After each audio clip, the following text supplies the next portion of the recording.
Commander Ethan Hale floated weightlessly in the void of space, suspended between Earth and the stars. He was alone. The vastness of the universe stretched out in every direction, an unending sea of darkness punctuated by the scattered glow of distant stars. His spacecraft Orion sat silently nearby, a sleek silhouette against the background of the infinite black.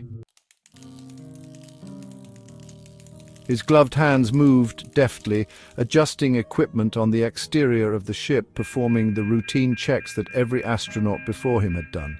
The task was simple, and the view, though breathtaking, was almost tranquilizing. Earth, a beautiful orb of swirling blues and greens, rotated slowly below him. Ethan had always found peace out here. There was nothing like the silence of space, no sounds, no distractions, just the hum of his own breath inside his helmet and the quiet pulse of his heart. But today, something was different. As he moved around the ship, tethered securely to the airlock, his eyes flicked toward the stars, an ever-present sea of light scattered across the pitch-black sky. For a moment, something felt off. His gaze lingered, as if something about the stars had shifted, their pattern disturbed. He stopped, his hand gripped a nearby railing, his breath caught in his throat. There, in the distance, behind the stars, something moved. At first it was so subtle he thought it was a trick of his eyes. A shift in light, maybe a solar flare reflecting off some distant asteroid. But then it moved again. A vast shadow stretching across the heavens, obscuring entire constellations. It wasn't a ship, not a comet or an asteroid. This was something much, much larger. Ethan's pulse quickened, and he turned his body toward the strange sight, instinctively adjusting his position in space. The shadows behind the stars were moving closer now, slowly, like the shifting of a planet, or the stretch of a massive cosmic hand. The darkness behind the stars didn't feel right. It wasn't just the absence of light. It was alive, an unnatural void that seemed to devour the very stars around it. It moved, but not like anything in nature. It was more like something that was bending the very fabric of the cosmos to its will. A cold shiver ran down Ethan's spine. His mind raced, but there was no explanation, no logic to what he was seeing. There were no recorded phenomena like this in the mission files. His training, all those years of preparation, had never prepared him for this moment.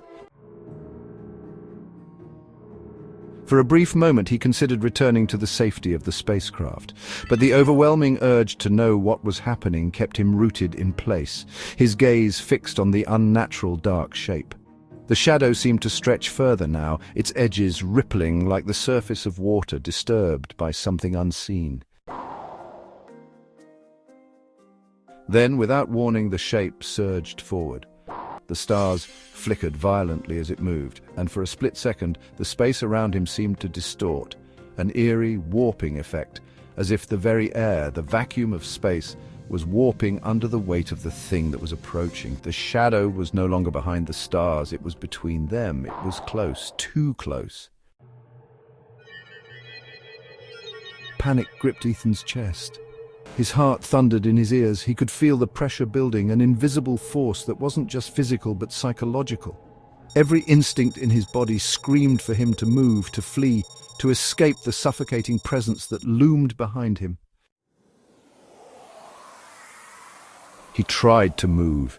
His gloved fingers fumbled with the tether to the spacecraft, his breaths shallow and quick as the terror began to take hold.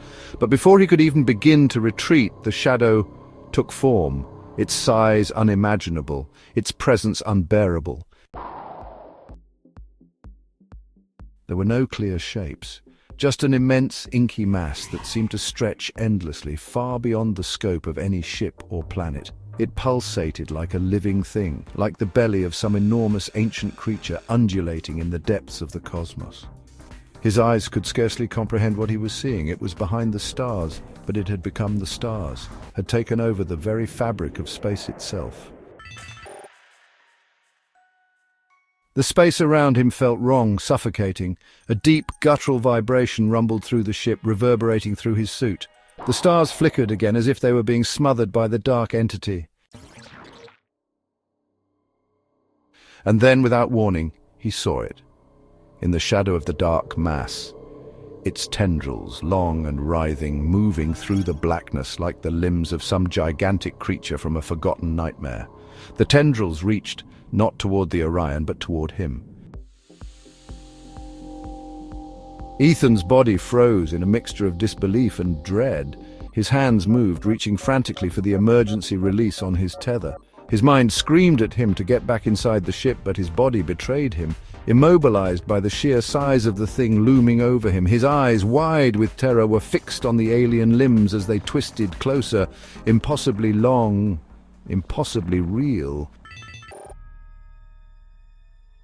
Suddenly, his vision darkened. The stars were gone. He was plunged into absolute blackness. No stars, no light, nothing but a suffocating void. The noise, that low, vibrating hum, intensified, now a full-bodied roar that echoed in his helmet, reverberating through his skull. His body jerked violently, his tether snapped tight as something gripped him. No, pulled him like the hand of a god, dragging him into the depths. His suit seemed to lose all function, the helmet filling with an unnatural pressure as his breath turned to gasps. And then he saw it, a vast undulating eye, its iris a deep, unblinking black, opened in the abyss before him. It wasn't just a being, it was an intelligence, and it was watching him. It was seeing him, understanding him, recognizing his presence in the cold of space. Its massive eye blinked slowly, as if taking its time to study him like an insect pinned beneath a magnifying glass.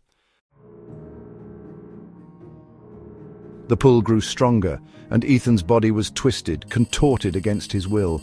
His limbs flailed in the zero gravity as he was pulled into the blackness, deeper into the suffocating void. His thoughts blurred, rationality lost to pure primal fear as the thing's presence smothered him entirely.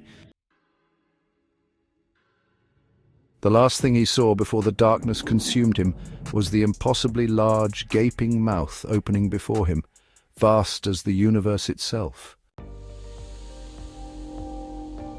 And then nothing, the stars returned, but Ethan Hale was gone.